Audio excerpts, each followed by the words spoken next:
Welcome to the Moving Past You radio show, a show about identifying, confronting, and embracing the obstacles that block and delay us in walking in our divine purpose. Each week, we delve into the complexities and rewards of walking in your purpose. Now, here's your host, Juanita Gaynor. Good evening, everyone, and welcome to this evening's broadcast. I'm so excited to be with you on this evening. It has just been an amazing week, but we have an amazing guest on this evening. And when I say God has just been really good about season 4. He has connected me with some amazing women. And yes, right now, all of them are girls, but guys, you can come on too. But he's connected me with some amazing women with some amazing stories, and how each and every young lady is just knocking it out, walking in their purpose, dealing and just effortlessly moving through life. And that's what I'm excited for. So the young lady, and I say young lady because, that's what I can do. It's my show. But, the young lady I have with us on this evening is Miss Julie McLean. And we're going to be talking about today, let's talk suicide prevention and how a conversation can save a life. And this is an important topic I'm going to bring me back to. This topic is very important because we don't talk about it enough. And I've made a conscious effort this particular season and this month to have conversations with this. And Julie is going to be, one who is an advocate. She talks about it. She's been about it. So I'm so excited to be able to have her on. Let's go ahead and let's talk about Miss Julie. Let's see who we have. Let me tell you her bio. Let me tell you her, details. Julie McLean, speaker and TEDx talker, was raised in a small town in New Jersey, and at the age of 16 was ready to take her own life. She has struggled with her mental health from that time on, and almost every day since then has thought about dying by suicide. Like others, she felt the stigma associated with mental health, and mental illness made her an outsider. And with no one to talk to, her struggles continued.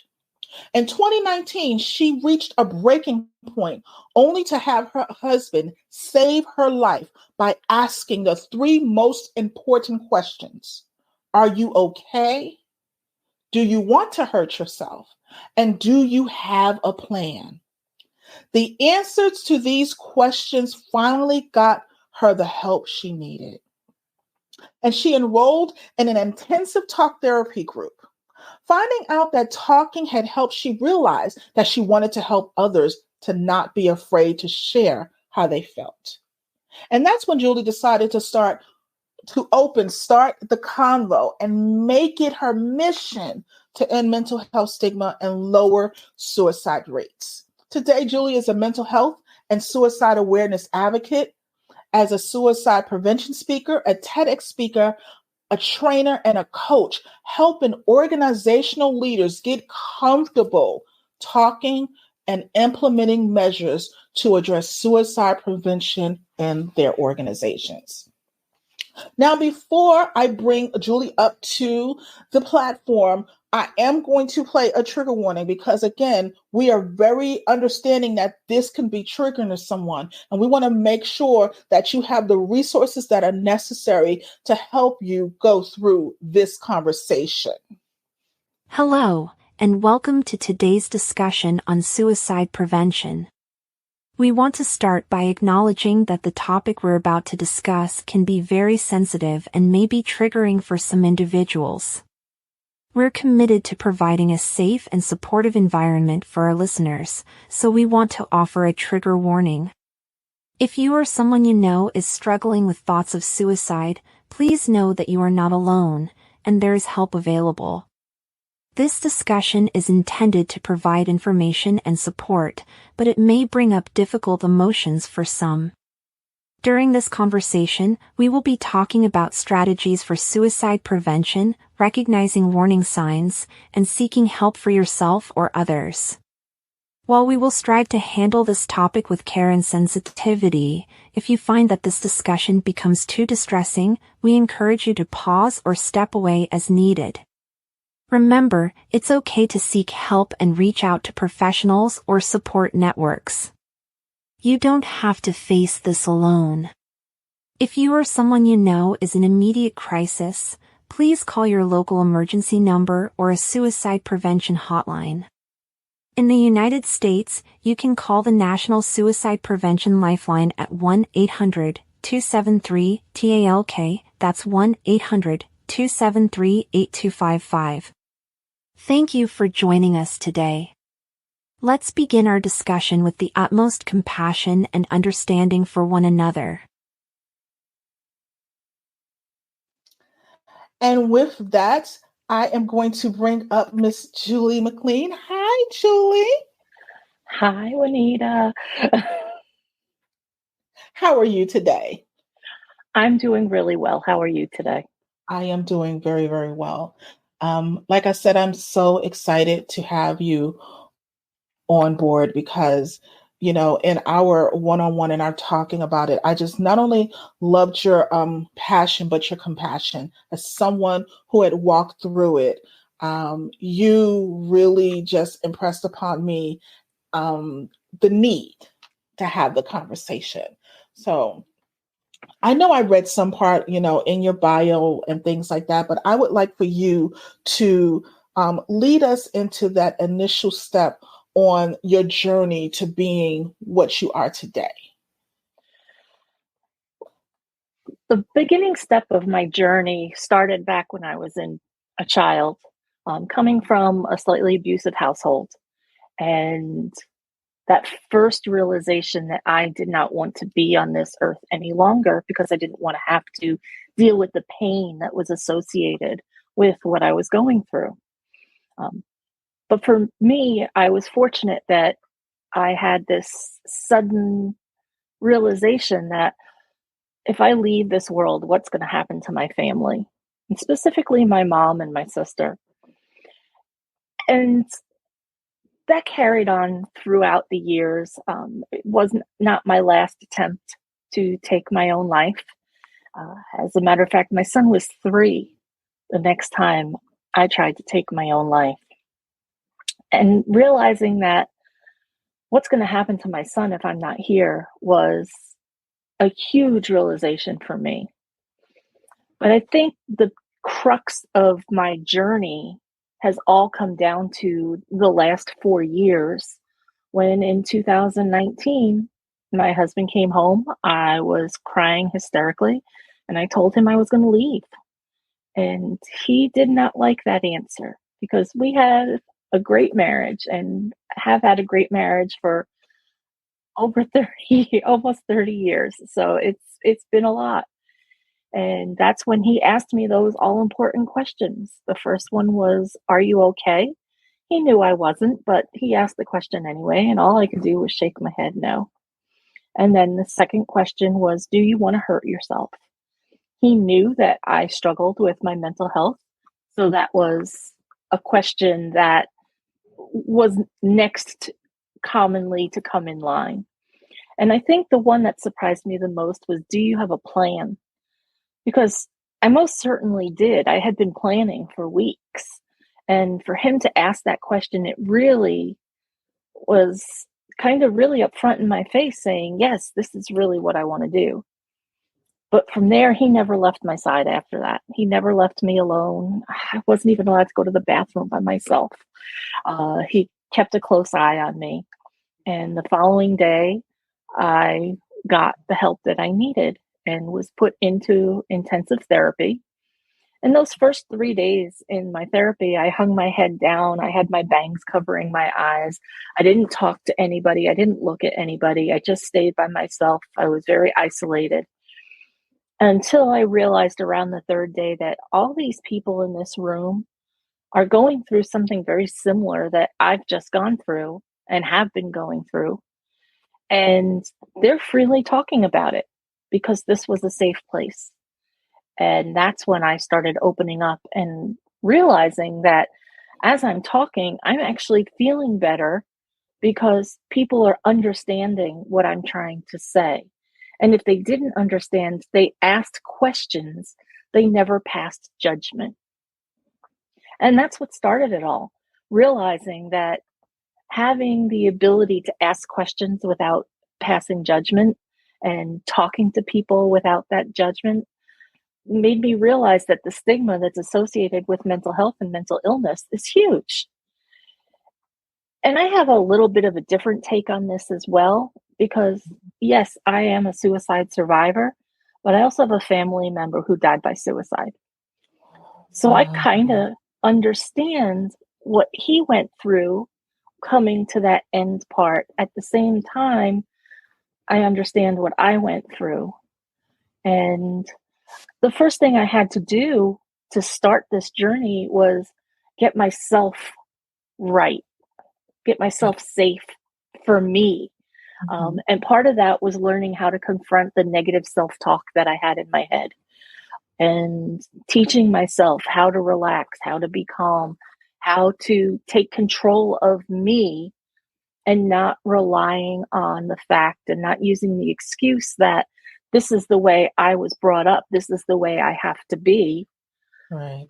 I don't have to be who I was. I can be anybody I want to be. It's up to me. And conquering that negative self-talk that I always had in my head.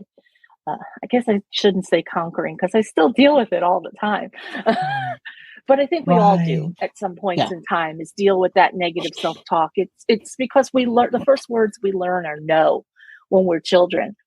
So we're not naturally born into negative self-talk.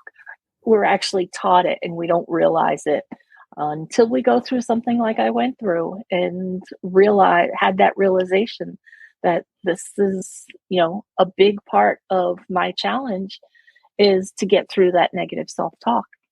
And so now I want to be the person that has that safe place for everybody else, so that they can talk and they can learn how to talk, and so that they realize that they're not alone, because we all deal with our mental health. Some people deal with mental illness. I have my own diagnoses of mental illness.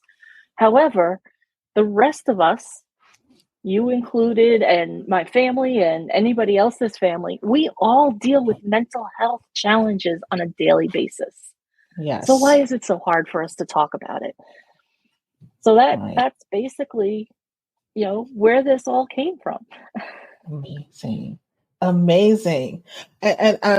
listening to you, the one, and even in reading your bio, that one question, are you okay?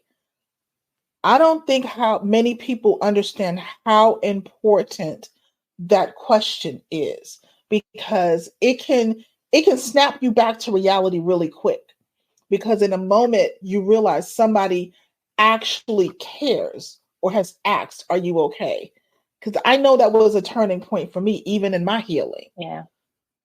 I have to say, though, that asking people if they're okay has been very passé over the years. Yeah, I'm fine. No worries. I'm just, things will be fine. I tell everybody, if you notice that somebody really isn't okay, and you ask them and they say, yeah, I'm fine, and that's gnawing at you in your gut, don't take yes for an answer. Push that a little bit more and say, I'm seeing a little bit of changes in you, and the way you're reacting to things, and you just seem sad. I really want to make sure you truly are okay. I don't want you to just tell me you are for the sake of you are. That you're not. Tell me that you truly are okay.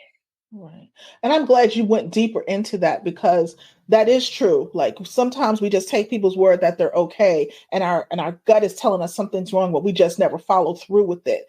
And thank you for emphasizing the importance of going deeper into that, because again, that's where we lose many people, not going deeper into the conversation that is needed. So what I want to ask you is, say you're working with an individual or you know someone and they're going through challenges, help someone who wouldn't know what to look for, or even if they was to ask the question and they got the answer and they thought it was okay, how would you help them begin to see those flags and see the opportunities to actually be there for someone and make sure and work to save their life potentially?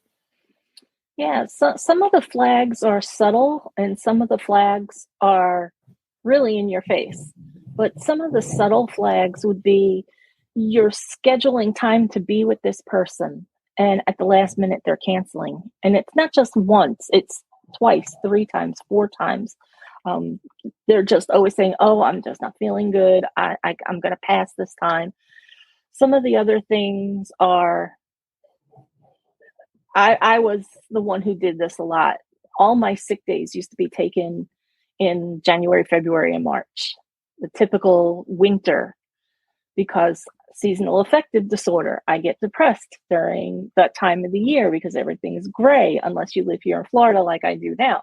Now I don't have so many problems with that because, unless we're going through severe weather for a couple of days, I'm usually pretty good when it comes to that. Okay. Canceling appointments, doctor's appointments, canceling a bunch of doctor's appointments because you just don't want to go out, pulling away from your friends, pulling away from your family, even being excessively happy and always trying to please people. That was me. I was the people pleaser.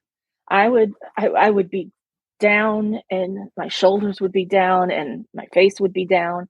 And then I would have to go to, I was a Toastmaster. So I would go to Toastmasters meetings every other week. And I was usually the first one there. And so when I would walk in the door, automatically I went from being down like this to being like this. And, hey, how are you? And welcoming people and just being that person. And do you need something? Yeah, I can do that. No problem. I overpromised and underdelivered. So these are all signs that people could be having a challenge. And we have to watch out for those signs. It's not just typical staying in bed. I mean, staying in bed all day long and not wanting to get up out of bed, not wanting to socialize. Those are the typical things we think about. But something like suicide can happen in a split second. Yeah. Something could be going on in somebody's life. They could be having some challenges at work. They could be having a fight with a significant other. They could be just high on adrenaline. And in one split second, they could say, I can't take this anymore, and do something that all of us later on regret. Yeah. So I have experienced that. And that's what I've experienced with my family member. Yeah. The most popular kid around. He had the best laugh, the best smile. He had a beautiful girlfriend. He's got great parents. He's got a community that supported him. And he had a bad day. Just one bad day. And from that, he's no longer with us, and we miss him terribly. And I try and tell people, if that's the case, it's only a bad day. It's not a bad life. Right. I'm not going to say this too shall pass, because that's a horrible thing to say to somebody, but take a step back, realize it's only a bad day. Yes. And you can get through this. Yeah. And to echo that, you're absolutely correct, because I can have like horrid days, and just imagine for someone who just isn't even well equipped.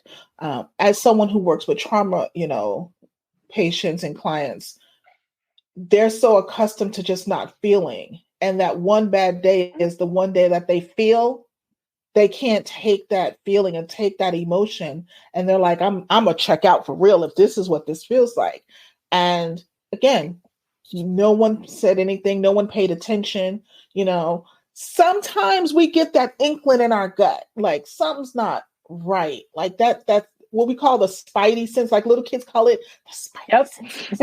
If something goes off, that just doesn't. And I think what has happened, and you can go deeper into this if I'm, missing it. What's happened is that we have become complacent, and we've gone from, you know, a society where everybody hustled and kept to themselves.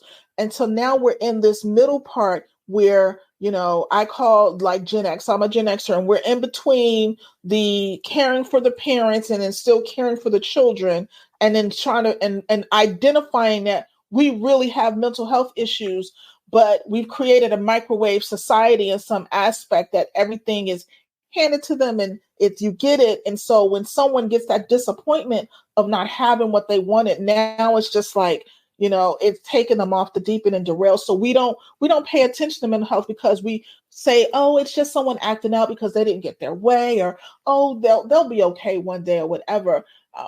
What I want you to discuss is when you founded Start the Convo. Well, what was there any obstacles, any that you had encouraged in doing that? Well, in 2020 is when I dug into myself to figure out, what I needed to do to fix me. And once I was able to do that, believe it or not, I did this the first 3 months of 2020, and then the world shut down after that. So it gave me a longer time to deal with it. But that was okay for me because it's exactly where I needed to be at the right time. And so in 2021, I'm like, okay, I need to start doing something about this. This is where I want to get out and I want to talk about this. And I want to teach people that it's okay to talk about your mental health because you're not alone. We're all dealing with it in some way, shape, or form. So that's when I started Start the Convo. And it's going through a bunch of reiterations on what I really wanted to do. And, I did my TEDx talk back in 2021, all about starting those conversations. And that's kind of where the company started, is starting those conversations. And now it's extending into more suicide prevention, and specifically suicide prevention in the workplace, because we spend a lot of our time in the workplace, and about 57% of people don't want to talk about their challenges. But in the workplace, 90% of people don't talk about it. Yeah, because there's such a stigma associated with it. People don't realize, though, that they're protected under the law with talking about their mental health because it falls under the Americans with Disabilities Act. So when you have that, if you go and tell your HR department or your boss that, I'm struggling with my mental health, they really can't do a whole lot about it. Right. And most people think that the employee assistance programs that most big companies have, if not all, most of them have hotlines and free therapies that they offer, but people are afraid to use them because they're thinking that it's going to go back to their bosses. And again, have them labeled, and it's not the case. It's 100% confidential, and it's there for you when you need it. Yes. So that's where I'm at now. I'm at working with organizational leaders to try and implement some of these systems in their workplaces, like possibly starting support groups at the workplace for people that can meet weekly, and people who are struggling can come in and struggle, or having a designated middle manager that somebody can go to if they're struggling, somebody who's empathetic and who can, offer support when you can't go to your own manager. So little things like that is where I'm going with this. But at the same time, I'm working with the general public and trying to get the word out there that, mental health is for all of us. And that's why I want to start that conversation. Because if we start those conversations and we're comfortable talking about it, naturally those suicide rates will come down. because we're not going to think, oh my God, I'm all alone. You're absolutely right. And I want to plug, EAP services, because it was me calling the company I was at the time, that line. And even though I didn't articulate, I was just having I finally had a break, and they referred me to this beautiful life coach. And don't worry if you feel that you get the wrong person. They're going to shuttle you to where you belong, because in 5 minutes she was like, do you have insurance? Let's call your behavioral services of your insurance company now. Let's get you in to see a therapist now. Like, they were going to make sure that you are properly there. So don't feel like those services are there. They don't keep tabs on who's calling what or whatever. They make, stuff like that. They don't know who they're calling or what they're calling for. And this is Right. someone who's used it. I've used it. It was very successful. It was because of that I was able to really get the help that I needed, because I wouldn't have done it otherwise. There was no judgment. It wasn't in the job. It's completely third party. So please, if you have that service and you feel like, I'm just not feeling great today and I really need to talk to somebody, definitely pick up the phone. Definitely do so. And it's funny, and so, because I had. Let's think about COVID. Sure. Go ahead. Let's talk about COVID.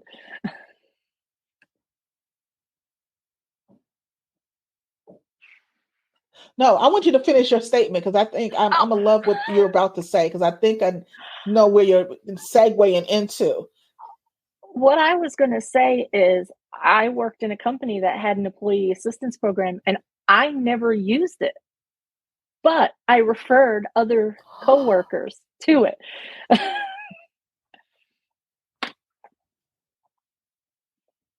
So now So I'm walking the the walk. best of both. Like, you got the best of both. You Mm-hmm. have someone who's used it, and you have someone that might not have used it, but I referred other people. And what that says is that you even had enough confidence in it to be like, I may not do it or whatever, but I know it can help somebody else. So I'm gonna make sure that it's out there. So that was wonderful. But as I was saying about COVID opened up many people's eyes about mental health, became, I think, really at the forefront, because there was a lot of other things. We're talking domestic violence, we're talking, child abuse. A lot of things kind of really took place because people were such in proximity to their trauma. They couldn't go anywhere. Work and school was that escape. And I want you to talk to how has that spilled over into I know it has spilled over into what you're doing, but what have you seen? What are the trends? What do you feel that you're being a part of, working to kind of help rectify? What new stuff may have come out that we didn't know about that was happening? I think the biggest thing is that people are starting to open up and talk. Insurance companies are starting to take mental health more seriously and offer mental health services to other people. My husband happens to work for a health insurance company, and I am fortunate because I have fantastic health insurance for my mental health. And I know many other companies that don't necessarily use the company that my husband works for, but use other insurance companies, and they're covering mental health more and more often and covering more and more of it, because it's one of those things that, it's hard to see sometimes. And insurance companies like to see. They want to see progress. They want to see where their dollars are going. So I think the big thing is that the insurance companies are really starting to see more clearly when it comes to mental health, and are offering more services to people, and encouraging businesses to take coverages to cover that. And I think more companies are taking the ability to and to take those coverages and supply it to their employees. Oh, that's wonderful. And so, how is it you working with leaders right now, especially as many are probably trying to move from remote more so to hybrid, or they're really trying to push their employees fully back into the office? How has that conversation gone with them, and maybe talking with some of the leaders regarding the potential mental health of some of their employees regarding how they communicate this transition? I think I know some companies that have told their employees that working in the office does not mean that you can't, you doesn't say that you have to work in the office. Working from home is an option. And if it helps your mental health, or if you have, an underlying condition, they're very receptive to working from home. There's other companies though that aren't as receptive and feel like they're getting better productivity out of their employees being at work. And it's a balance. It's a really sensitive balance between the two, because on one hand, you have employees who may be struggling with the stressors of work that are in the office, but then you have employees that are struggling with the isolation of not being in the office. So finding that balance has been difficult, not only for the employers, but the employees. I have one friend who will not work from home. As a matter of fact, she worked from my house for a month because her company closed their offices for a month, and she didn't want to work from home by herself. So she came to my house and she worked from home at my house.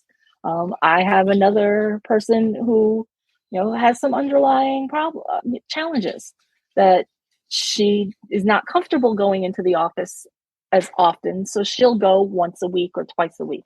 My husband still only goes once or twice a week, but that's okay because the business leaders say, if you need to work from home, you can work from home. So, and I think it's given people the ability also to take care of their families better. I know some people who live in my area who have moved to other parts of the country without losing their jobs. And one of them had moved to another part of the country to take care of an ill parent. Another one moved to another part of the country just because they like the weather better. There's so much more flexibility now, and having that flexibility really helps when it comes to your mental health in the workplace, and it lowers those stresses. And that's the one thing I would stress to most companies is have that flexibility for your employees to work from home or not work from home, or take some flex time if they need it. Because not everybody functions well, doing certain things. And sometimes they need to take some time and step back from what they're doing and just say, okay, well, I'm having a really bad morning. I'm going to call my boss and say, hey, I'm going to come in an hour or two later. I'll work an hour or two later. And if you have flexibility like that, I mean, there's not many jobs where you do need to be there 9 to 5, in my opinion. Right. Now, that's correct. Others might think differently, but I'm speaking from my point of view only.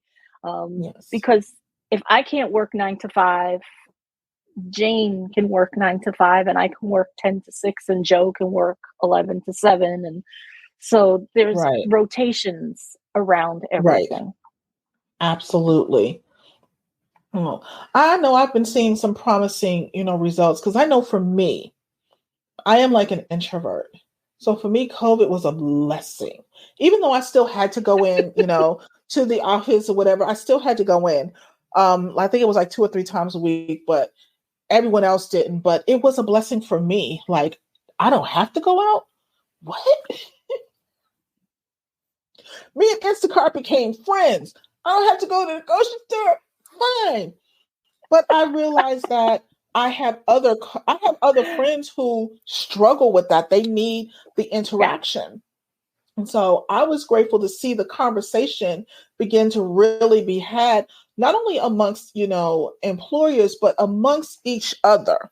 I think that's what we were missing, is maybe having the commonality, because COVID allowed everyone to begin to talk amongst themselves and realize, like, wait a minute, we kind of messed up over here and we really need some help. Like, is that something you've seen as well? Like, they really have started to talk about, I am really not okay. I may not know what to do with it, but I know I'm not okay. Is that a Yeah. is that a pattern you've seen? Yeah. I've seen it in my own circle. I do have a circle of girlfriends that we get together once a month.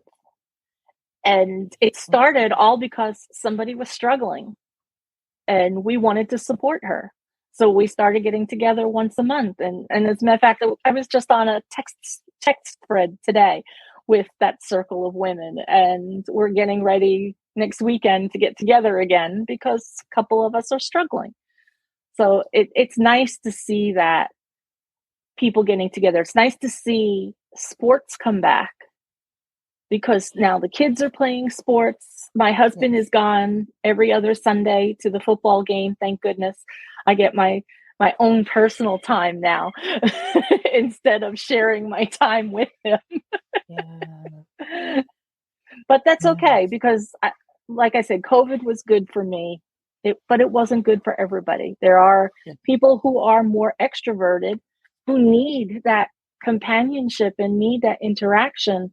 And people who are extroverted, who lost that interaction, now all of a sudden are really struggling with their mental health, and things are starting to get back on pace for them. It's been a slow recovery, but I think with the recovery, it's been a building process as well, because we're recovering from all of the mental health challenges that we had, and at the same time talking about them, which is building up the rapport and building up the comfort levels of being able to talk about it. Yes. And I agree. And I know some people are not going to agree, but, I know most of us is like, we're never going back into the office. I want to say, to people, at least maybe go one day during the week if you can. And the reason I say that is because I'm an introvert, right? But I have a couple of extroverts that have claimed me. And so I realized, as to do my part in the process, because we don't just go claim people. We get claimed as for friends. So I have a few that's claimed me. But then in this process and in this journey, I've realized that I'm integral to a part of their mental health. It gives them that need to want to help. So they're helping me trying to get out of my shell, and I'm helping them because they have somebody that they've claimed and they've adopted to help with that. And so they're the one that if we go out, they're going to do the talking. You don't have to do nothing. They'll do it for you. They're going to make sure it's great, but you're there to balance them out. It's like, okay, it's time to go. Like we got to go. So we kind of, work hand in hand. So for your introverts like us, like me, when you have some extroverted friends and you can tell that they're struggling, as much as we don't like to go out, you may have to go out with them. Go ahead out with them. And they're going to brighten up, because you're not going to really have to talk. I know that from experience. My extroverted friends are going to do it for me. So we have to also, it's a community. It's a community. We have to take it as a community effort to all be in our mental health. We have to do this together, and then we got to show the children, because I am concerned about children who are struggling with this. Now, do you work with some children? Do you, maybe do some referrals for children? Is there, is that in your? I don't personally work with children right now. If somebody that I know came to me and said, hey, my child is struggling, can you kind of help? I can help. I don't mind doing that. I don't feel that, other than language, I don't think talking about mental health is different from a child to an adult. You just have to explain it a little bit differently.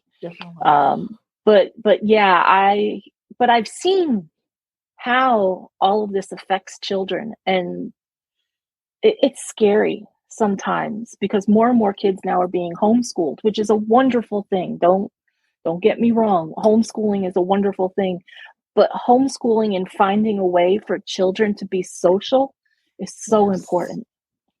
And that was the biggest challenge I think we saw with COVID, is that those children lost that ability to be social. And being social is what builds us up. It builds our character. Yeah. And I think I saw with COVID too, the adults had time to prepare because we kept hearing about it.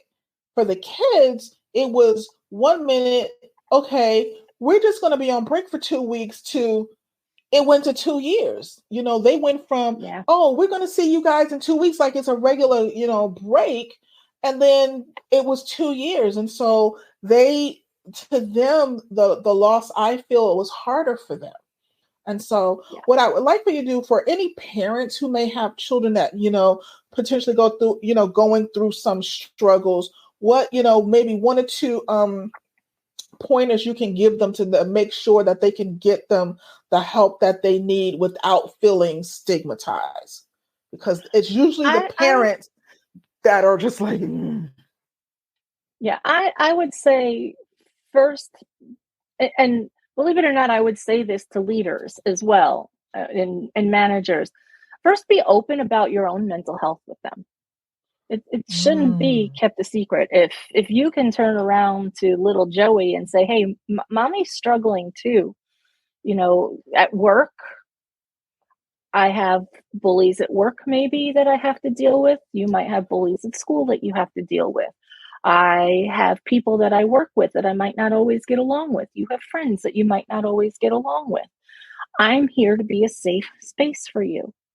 Yes, I'm your parent. I get that. And if you don't feel comfortable enough, who would you feel comfortable with? Give them the option to go to another party, whether it be an aunt, an uncle, of a friend of the family, a grandparent either. Who would you be comfortable talking with? And then go with the child to that person and say, hey, there's some struggles here and they would like to talk to somebody, and it might not necessarily be me. Can they use you as a confidant? Not to come back and tell on them what they were saying, but somebody that they can use as a sounding board where something's really bothering them and they don't want to come to me. They can come to you knowing full well that you will keep their confidence. And that's important, making sure that a child is confident enough to know that they have somebody that they can talk to without repercussions, without the stigma associated with it, without going back and telling mommy and daddy if that's not what you want to hear. If they don't want to hear it. Wonderful. See, that's wonderful, so that we know that being open and honest with, them. And I feel transparency is key, because if you're transparent with your children, it lets them know that you're human, they're human, and that you also care about what's going on with them. That is so wonderful. So as we kind of start winding down, what I want you to do is I want you to tell the lovely people what you got going on. Where can they connect with you? But, I know there's a book maybe coming into play. I want you to really kind of go into detail with that, because I want people to be able to connect and get with you on those lovely things. Well, the first thing I want to say is I have a website that's out there, but it doesn't have a lot of information on it yet, but it's getting there. And that is at starttheconvo.net, and it's right there on your screen, but it's always .net because I'm there to catch you. So just remember it's .net and .com. And then the next big thing I have coming is I've written a book, and I'm hoping to launch it in October 2023. I'm still working on some finishing touches on it, but when that book launches, I will definitely have it out on the website to show you. It'll be an Amazon book, so you could be able to get it on Amazon. And as soon as it's launched, I will put it out there on my website and let everybody know. My website also has links for Facebook, LinkedIn, and TikTok that I post things to. If you're the type of person who struggles with gratitude, on all three of those platforms, Facebook, Instagram, and TikTok, I have done a gratitude journey, which is a day by day, and I think it lasts like 3 months. It's every other day is a new way to look at gratitude and to start a journal over it. So I would encourage people to go out and check that out, especially if you were like me or are like me. When I had my mental health crisis, I could not find gratitude even in waking up in the morning. So it's important to find gratitude. And now I find gratitude daily. And this gratitude journey that I did really helped me. And you can find me on LinkedIn as well. And I post a lot of stuff for business on LinkedIn. And there's my LinkedIn link right there. And that's, other than going out and talking to people. And tomorrow I'm going to be at a mental health walk for NAMI, the National Alliance on Mental Illness.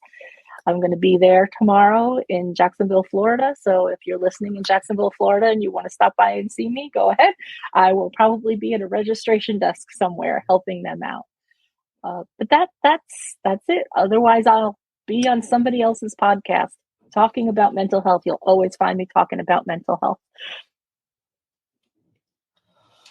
Julie, thank you so much for being with us on this evening. I am so grateful of the work that you're doing. I'm definitely going to continue to support, and we're going to definitely continue to have the conversation. Like, yes, this is, Suicide Prevention and Awareness Month, but there's so many other times we're going to have this conversation. Because you know what? I think we're going to have to kind of have it right after the holidays, because I think that's going to be always a big one, for things like that. So we're definitely going to come back and rehab this conversation again. But I do thank you for being here on this evening, to being open and transparent with your own journey and your own walk and your own purpose. And I thank you so much for that.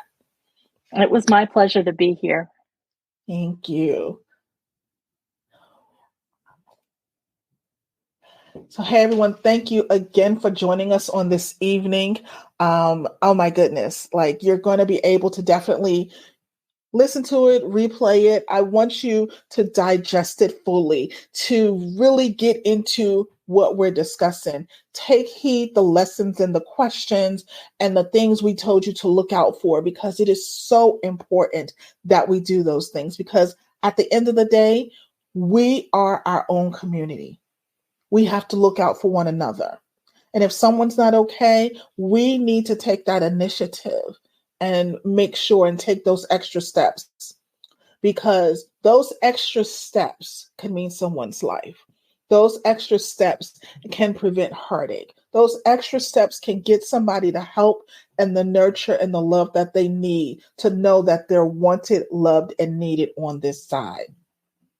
So I'll see you on next Friday, same time, same location, as we are heavily kicking out season 4 and partying. But again, have a great evening. Enjoy your night.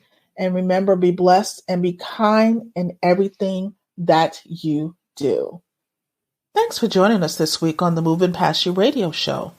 Make sure to visit our website at www.movingpastyou.com, where you can subscribe to the show on iTunes. If you found value in the show, rate us on iTunes or simply tell a friend about the show. And be sure to tune in next Friday for our next episode. And remember to always be kind in your word, your thought, and in your deed. Be blessed.